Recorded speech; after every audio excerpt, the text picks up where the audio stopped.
Imagine two observers, one seated in the center of a speeding train car, and another standing on the platform as the train races by. As the center of the car passes the observer on the platform, he sees two bolts of lightning strike the car, one on the front and one on the rear. The flashes of light from each strike reach him at the same time, so he concludes that the bolts were simultaneous, since he knows that the light from both strikes traveled the same distance to his eyes at the same speed, the speed of light. He also predicts that his friend on the train will notice the front strike before the rear strike, because from his perspective on the platform, the train is moving to meet the flash at the front and moving away from the flash at the rear. But what does the passenger see?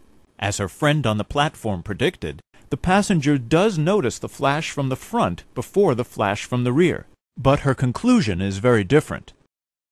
As Einstein showed, the speed of the flashes as measured in the reference frame of the train must also be the speed of light. So, because each light pulse travels the same distance from each end of the train to the passenger, she can only conclude one thing. If she sees the front strike first, it actually happened first. Whose interpretation is correct?